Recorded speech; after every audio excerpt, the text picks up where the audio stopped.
puisi bicara. Jika puisi itu padam, kata pun tak ada. Hairil menulis jadi bara, membakar unggun bahasa, menghanguskan siapa saja. Jika puisi tiada makna, 1000 luka pun sia-sia. Hidup cuma meradang, berharap sisa yang terbuang. Hairil bukan binatang jalan. Ia jiwa yang merentak dari semua yang tak punya. Hilang mencumbu maut dari semua yang tak ada.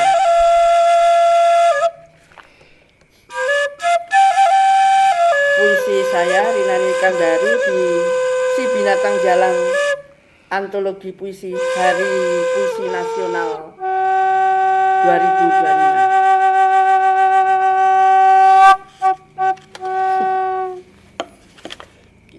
Ngatur waktunya Kak. Baik, luar biasa. Selamat datang di Cuaca Kebatinan Negeri Para Pendongeng yang seliputi kabut optimisme. Optimis. Agak sendu ya Bu, satu hari ini luar biasa. Saya kedatangan tamu yang istimewa loh hari ini. Saya beristimewa diundang di sini. Saya ngikuti schedule sedangkan itu luar biasa. Kapan ya saya bisa ngasih kesempatan Bu Rina untuk sedikit ngasih informasi atau minimal kolaborasi di sini gitu. Iya, saya berterima kasih Mas Das. Wah, terima kasih Gandeng seneng. banyak. Gandeng seneng. Ini sebetulnya inisiasi dari saya Bu. Kenapa kemudian saya tuh membuat sebuah podcast seperti ini. Satu diantaranya itu satu gelisah. Nggak tahu itu mungkin karena faktor istilah dharma atau seperti apa itu, pokoknya saya hilangkan itu. Iya, kegelisahan bisa dituangkan dalam juga penulisan. itu. Ya, penulisan. Tapi harapan saya itu memang di setiap kali ketemu sama, menurut saya itu mentor yang memberikan inspirasi itu bisa menjadi sebuah karya lah pada akhirnya nanti seperti itu.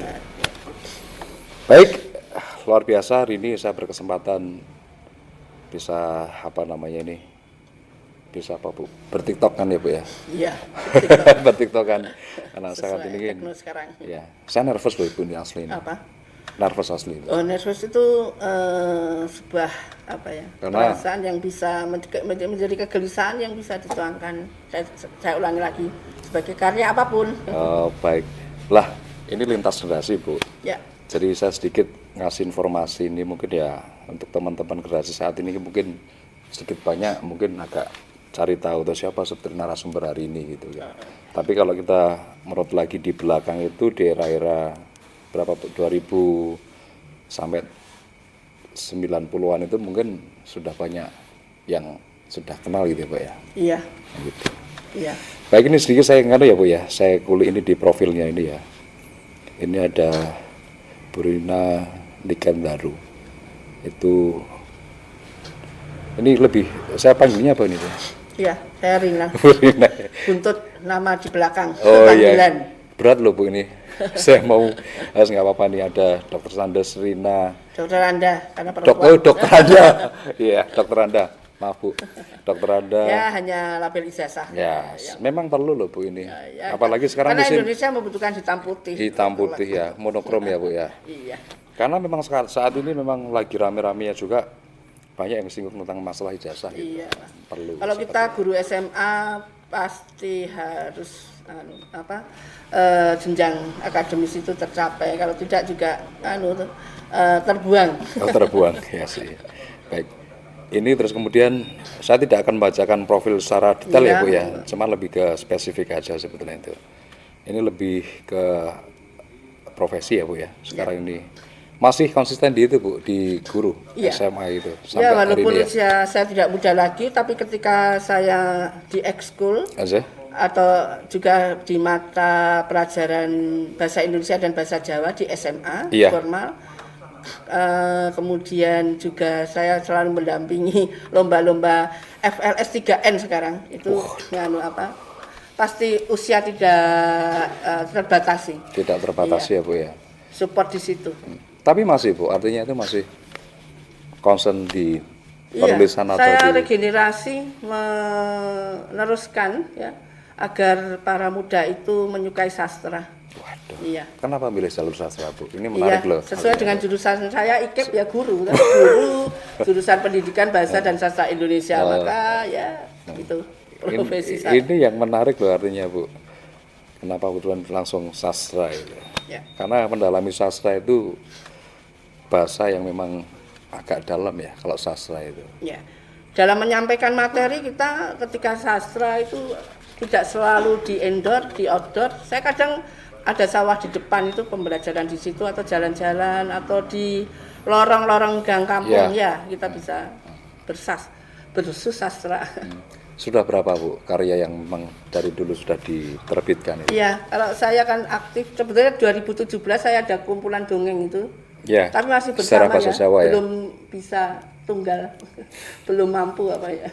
Ya mudah-mudahan untuk tahun ini cepat direalisasikan tapi Bu. saya punya fiksi mini itu 4 judul ya. 4 judul sudah nggih. Ya, saya ikut Perempuan Bertutur, kemudian juga ikut itu puisi-puisi bersama. Ya.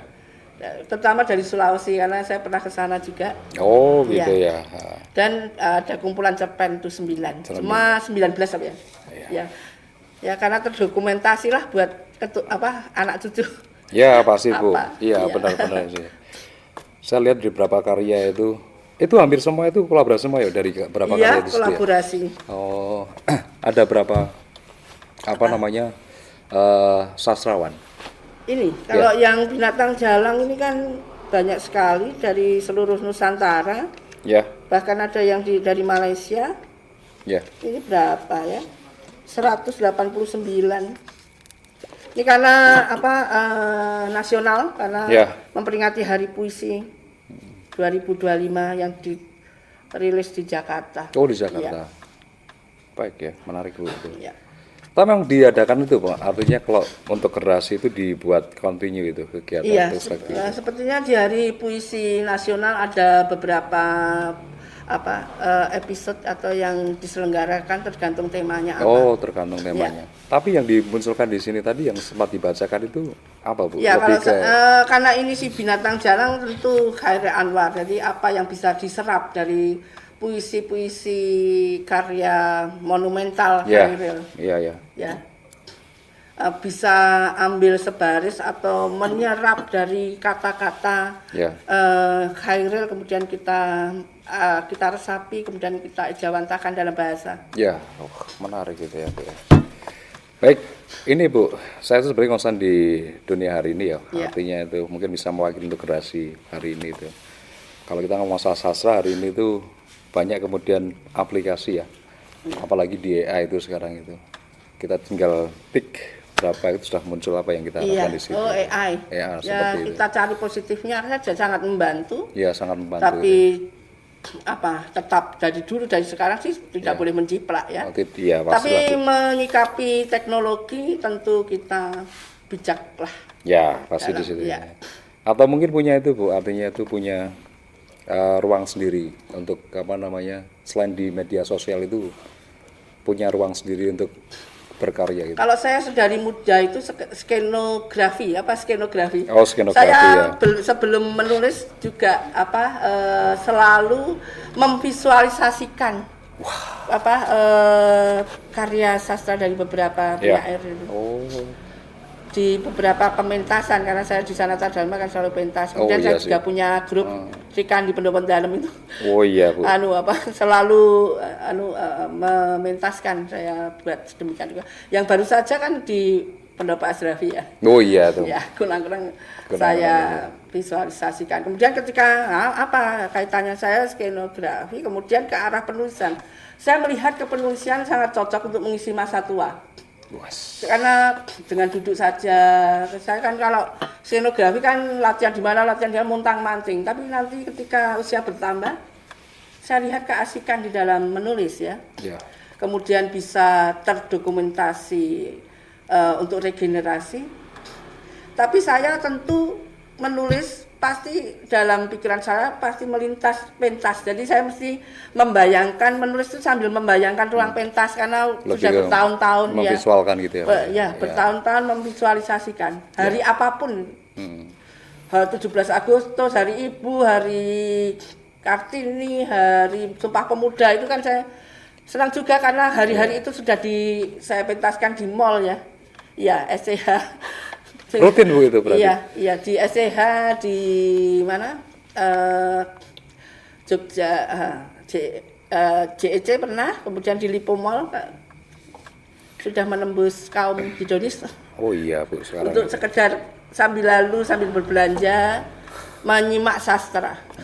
Bahkan sekarang kalau kita ngomong masalah sastra sendiri, banyak ruang yang kemudian bisa diekspor ya Bu ya, di kafe, kemudian tempat-tempat seperti itu gitu. Tak terbatas ya. Gini Bu, hari ini ketika lihat sastra, apa untuk dunia sastra hari ini itu? Untuk rekreasi hari ini loh, Gen Z saat ini Bu. Apa kata hari ini? Ya, apa kata hari ini? Karena kontemporer ya apa larinya. kata hari ini? Ya. Adalah Gimana Bu Rina? puisi bisa dituliskan, diciptakan dimanapun, di sudut manapun, ketika rasa itu terganggu. Waduh, guncangan Kalau di lagi di situ Abipraya ya. saya di jalanan toh, Iya. jemput bola penonton, dimanapun dalam keramaian, menulis puisi nggak perlu berdiam diri, bersunyi-sunyi diri. Kalau sekarang, kalau mungkin sekarang di kafe. Di kafe sekarang ini, itu ya dialog seperti tadi gitu. Iya. Mungkin bisa menangkap Bu nanti dengan cerita hari ini, mungkin ya bisa menangkap atmosfer di sini, mungkin bisa jadi sebuah karya kan, siapa tahu gitu kan. Ya, saya masih tunggu belajar karya di kalau sini ini tuh. ya. Masih masih harus mendalami kedalaman ke labirin. Wah, kayak kata-kata pilihan yang sangat yang sangat tepat, imajiner dan mengena sesuai tekno sekarang itu. Nah, saya masih belajar. Ini berarti Bu, sorry, konteks mengena itu lebih ke apa sih Bu? Mengena, memilih pilihan kata yang tepat, penuh kesadaran, terlintas-lintas syair-syair yang saya pentaskan, tapi tidak boleh itu, harus kebaruan. Oh, ginian gitu ya? Tapi saya tidak membaca AI ya. Kemudian coretan-coretan aja dulu toh. Kalau saya sih coretan urek-urekan dulu gitu. Tapi perlu nggak Pak Bu artinya? Kedalaman. Nggak, artinya perlu dengan kosakata yang baru nggak? Itu sempat dimunculkan nggak? Iya, kadang boleh nggak kita misalnya melipat suarakan kata-kata. Iya. Sekarang kan ada kata-kata yang baru Pak Bu, misalnya untuk generasi hari berkelidan. ini. Misalnya ada mager dan sebagainya itu. Apakah kemudian dimasukkan dengan bisa Bu? Gitu. Oh, seperti itu. Boring. Nah, boring seperti Kepo, itu. bisa juga. Bisa kan Bu bisa ya seperti juga. itu. Nah, ini Bu, ketika masuk di sekolah nih ya, kemarin saya masuk di sekolah itu. Itu saya masih lihat terkait masalah manajemen ya. Itu saya concern banget di manajemen terkait masalah ekstra ya. Apalagi khususnya di seni seni pertunjukan dan sebagainya itu, sastra sebagainya. Oh, maksudnya manajemen kita pentaskan di sekolah. Ketika kita mengajar di sekolah, saya itu mengajar di SMA Negeri 1 Sleman, SMA Negeri 1 Melati, kemudian SMA Ampera dan SMA 4 ya. Keteraturan siswa yang berada di tempat, kemudian keteraturan manajemen. Saya tidak komersial ya, tidak. Oh, seperti itu. Tidak komersial, tapi kan tertata mereka soal guru honorer atau apa itu tertata. Kemudian kita membimbing setingkat setingkat kabupaten, kemudian provinsi, mereka sudah ada jenjang-jenjang manajemen yang teratur. Oh, seperti itu. Enggak, artinya untuk ketika kita masuk lagi di ruang seperti itu, ada semacam seleksi nggak sih Bu itu? Semacam seleksi gitu. Kalau untuk penawaran di ekstra itu seperti itu, apakah diisi angket atau seperti apa itu seperti apa? Kalau ekstra kan mereka mendaftar ketertarikan dengan teater, kemudian saya menyeleksi mana yang bisa masuk monolog, mana yang bisa masuk cipta puisi, seperti itu ya. Mana yang baca puisi. Terus terkait goalnya Bu, artinya itu ketika sudah menghandle semuanya gitu kan butuh continue nih. Iya. Seperti itu. Memang sekolah itu 10 kali latihan. Teratur gitu. Iya. 10 kali latihan, menuju provinsi 10 kali latihan. Iya. Kemudian dengan taraf-taraf dana tertentu. Oh, seperti itu. Tapi kalau siswa menang kita tidak ya, tidak ambil hadiah dana dari itu, tidak. Guru sudah, pembimbing sudah ada tersendiri. Ini seperti itu. Iya. Tim atau memang sendiri, Bu? Sendiri. Oh, sendiri untuk Oh, ada macam-macam. Saya juga kadang memberi pada film pendek. Ya. Film pendek ada juga dilombakan. Nah, saya kadang juga ikut ikut support. Ya. Oh, support. Iya. Terus untuk handle, Bu, itu yang jadi permasalahan ya saya kira itu. Misalnya kan kita butuhkan tim banyak itu. Iya. Dari akumulasi dari teman-teman misalnya dari sekolah sendiri itu. Misalnya yang ketertarikan di teater itu kan. Ada sekian gitu. Supaya bisa terkontrol. Iya. Nah, itu gimana caranya? Oh iya, ketika monolog sudah tahap provinsi dari kabupaten provinsi saya punya tim. Oh, gitu. Karena judulnya kemarin itu kapal gasa. Saya membutuhkan orang yang bisa membuat itu. Kemudian ada juga yang sampah. Wah, itu saya daur ulang sampah-sampah. Kemudian ada juga yang sudah menjadi barang-barang. Jadi kita tim untuk mengumpulkan ke final video. Video. Ya, saya kan juga harus membutuhkan kameramen juga. Itu kan terkait masalah progres ya, Bu. Ya. Artinya untuk mengkader itu loh. Jadi mengumpulkan anak itu misalnya sudah memilih dari sekian itu misalnya jumlahnya 50 lah katakanlah seperti itu. Ya. Gimana caranya bisa sampai 50 anak itu bisa sampai goal nanti ketika untuk event itu? Iya, saya ada metode tertentu ke provinsi. Ya. Metodenya seperti apa? Pertama dari setiap kita mengajar kan aneka macam karya sastra yang tersajikan nanti akan terlihat mana yang punya kelebihan vokal, penjiwaan dengan cepat, daya hafal yang kuat, kemudian minat. Oh, minat ya. Dan aktif. Aktif keingin tahuannya tentang sastra sangat besar. Nah itu punya potensi untuk maju ke lomba. Lomba. Ya, setiap sekolah punya 2 jatah siswa untuk dikirim. Goalnya berarti hanya untuk event aja, Bu, untuk lomba aja gitu. Oh ya, kemudian ada P5 ya, kemudian pentas akhir sekolah, kemudian ada pembukaan perpustakaan, performance art, ada setiap yang di sekolah. Apa, Bu, kira-kira kegelisahan kalau misal kita lihat dengan anak-anak kondisi saat ini itu ketika untuk mencintai, hubungannya dengan analog lagi ya, Bu ya, kembali lagi ke nulis dan pemahaman. Kendalanya adalah waktu. Waktu. Jadi waktu yang sangat sempit, banyak sekali kegiatan sekolah. Gitu ya. Kurikulum merdeka, sepertinya merdeka, tapi banyak tugas-tugas, ngirim film, ngirim video klip, tugas-tugas kelompok, kemudian lapangan, data-data. Nah itu sangat sulit kita menyatukan waktu latihan. Ya. Tapi ya sesempit apapun bisa. Tapi artinya juga lambat-lambat juga akan terkikis loh, Bu, dengan seperti itu. Ketika anak itu punya potensi di situ ya, apalagi dia punya potensi, terus pada akhirnya tidak ada yang menghandle atau mewadahi di situ. Iya, kita itu ekskul khusus kelas 10 yang betul-betul baru. Nanti kelas 12 sudah konsentrasi ujian. Kemudian 11 sudah tidak ada ekskul lagi, tapi boleh kita boleh juga mereka mensupport juga boleh kalau dalamnya. Tapi bukan peran utama yang maju lomba. Tapi tidak kemudian itu, Pak, punya inisiasi terus kemudian dimasukkan dalam satu wadah itu sanggar atau seperti apa. Jadi yang mana, Bu, itu? Iya. Jadi sastra itu bisa lestari untuk generasi berikutnya gitu.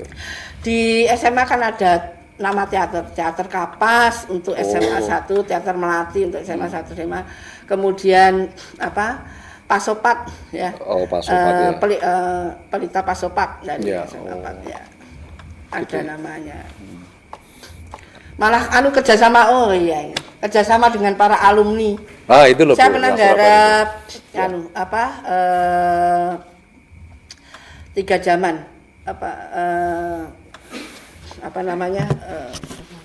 opera 3 zaman. Opera 3 zaman. Pentas JEC.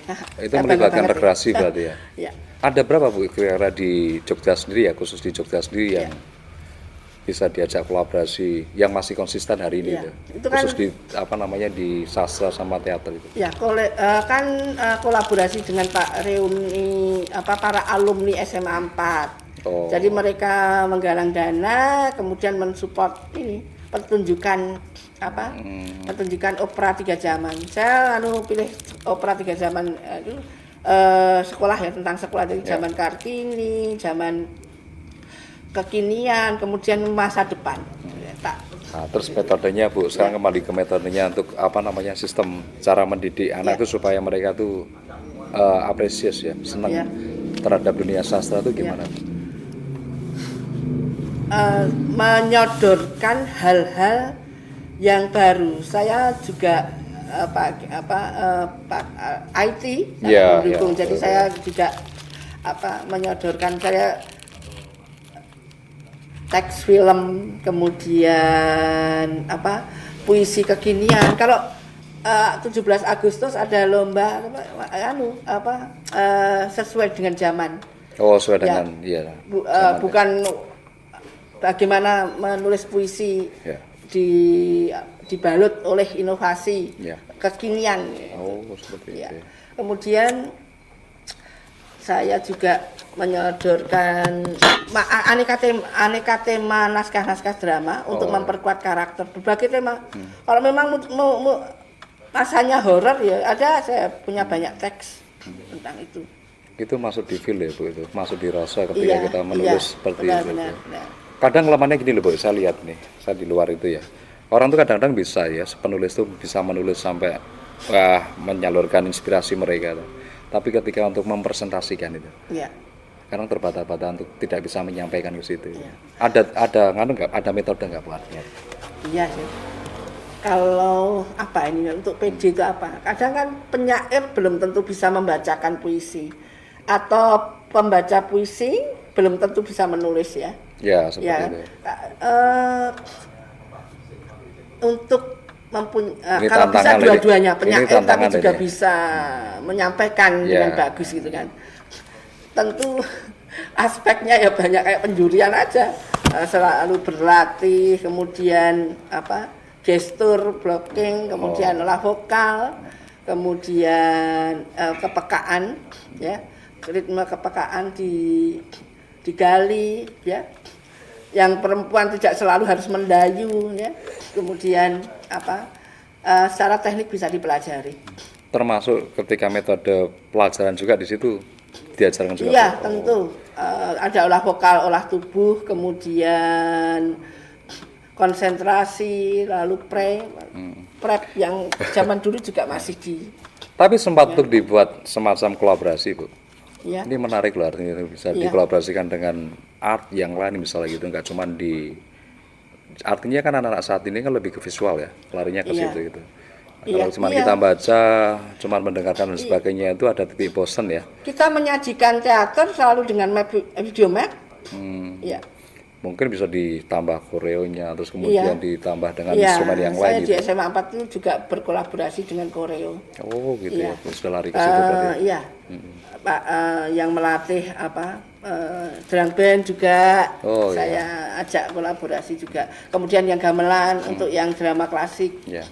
Kemudian piano tunggal.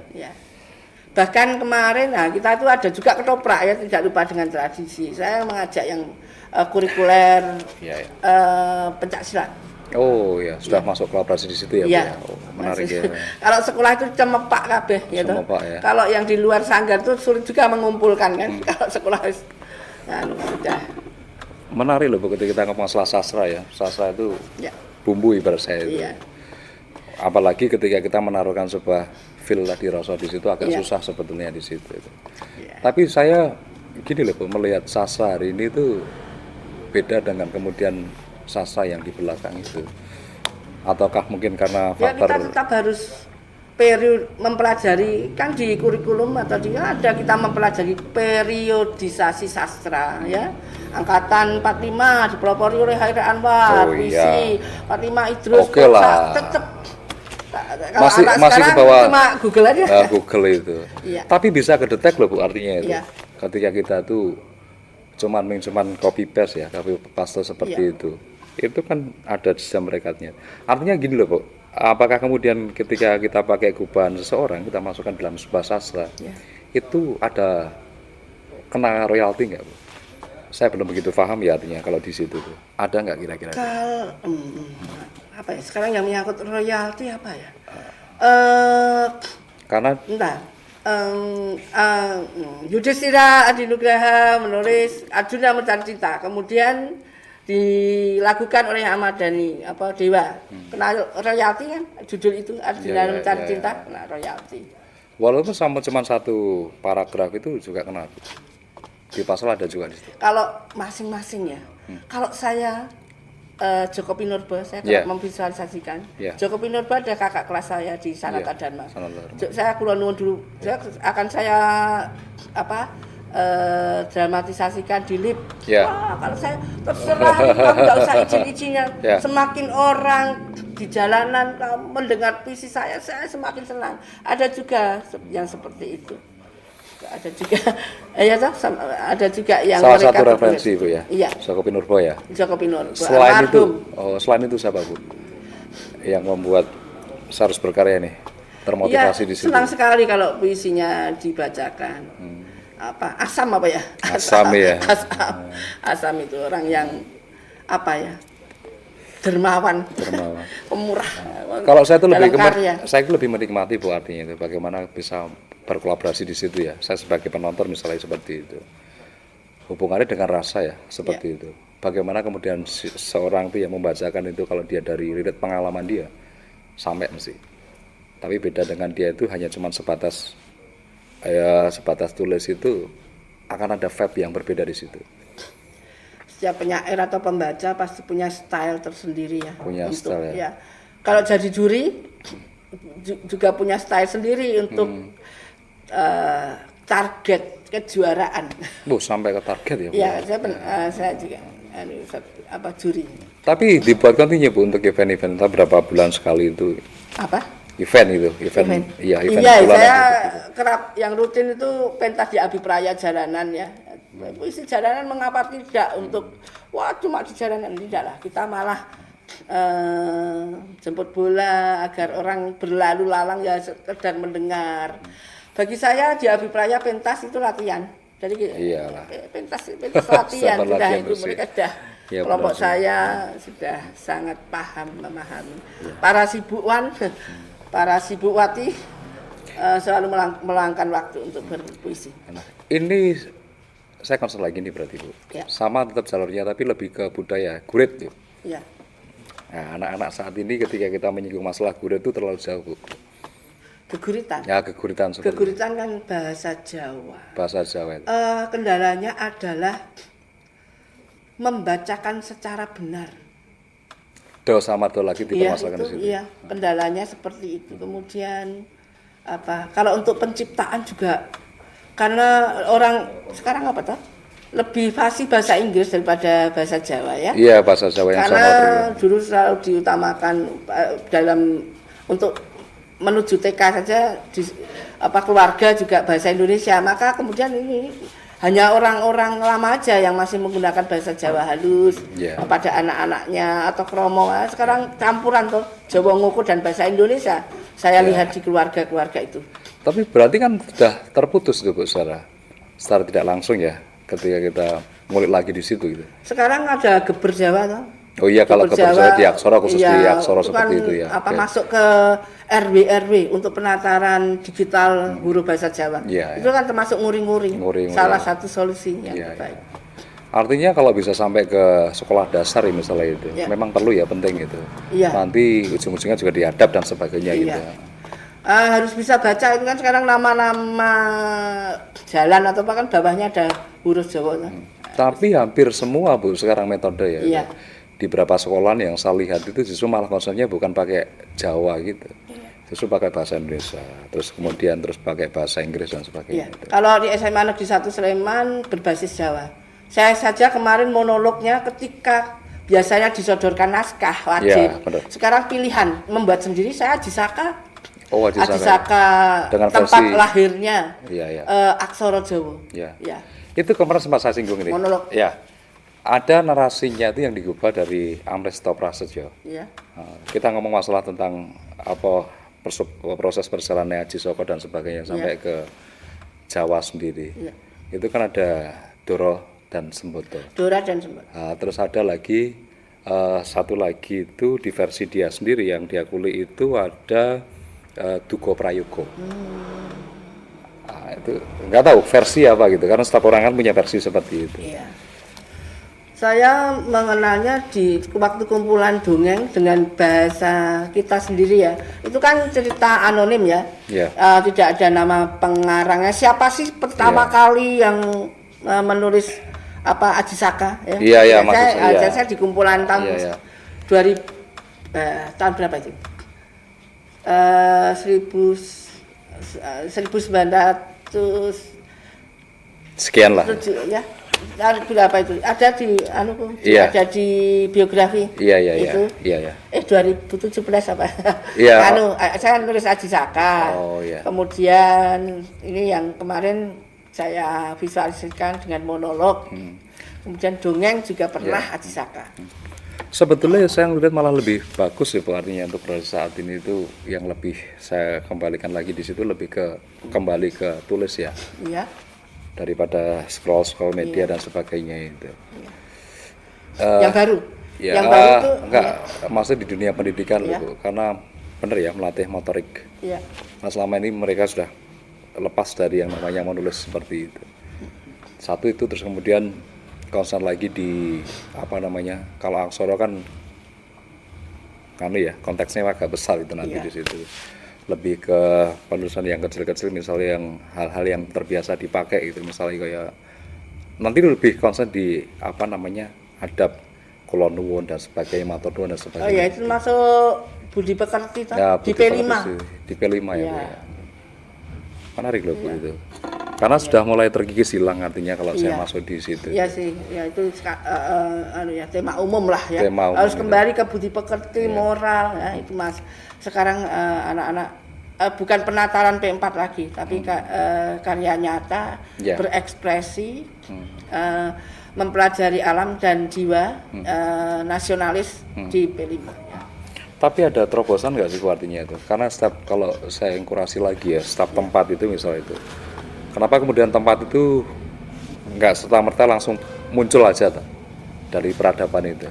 Ya. Itu kan ada sebuah proses yang lama gitu. Kenapa tidak dikulik itu Pak?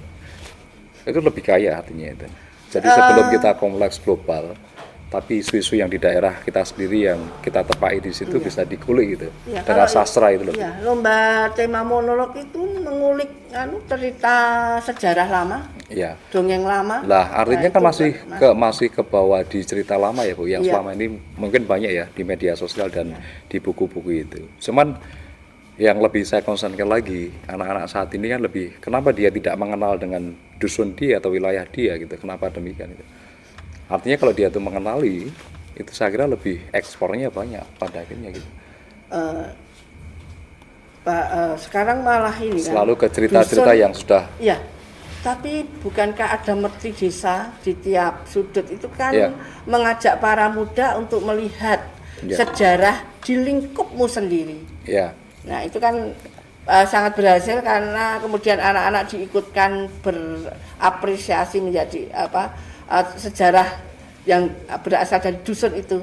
Oh gitu ya, itu Bu, ya. Ada seperti itu dengan Danais tentunya. Oh iya gitu ya. Nah itu kalau orientasinya enggak artinya gini loh Bu, mental lagi lah. Ya. Saya tuh bukan berarti tidak pro dengan adanya Danais dan sebagainya itu. Ya mandiri. Iya mandiri. Banyak gitu. Yang mandiri. Iya. Tapi lebih ke ngurusnya lebih ke mental. Iya. Ya. Gini Bu, pesan sama pesan untuk generasi saat ini terkait masalah sastra. Untuk para regenerasi penikmat dulu kemudian punya minat dan bakat untuk menggali potensinya berkarya tulis, maka tulislah apapun yang ada dalam pikiranmu dengan intuisi terbaik, kemudian menyikapi alam sekitar itu akan sangat membantu dirimu mulai mendokumentasikan ya apa yang kamu alami menjadi sebuah karya, nanti akan bisa menjadi kekayaan batin dalam olah tulis menulis, kemudian dibukukan, terbit, dibaca banyak orang. Nah, itu. Baik Bu, terima kasih banyak. Ya. Masih ada lagi Bu? Iya, salam literasi, tulis menulis karya sastra. Oh, salam literasi. Tiga malam saya merasa tiga aja kamu rasa.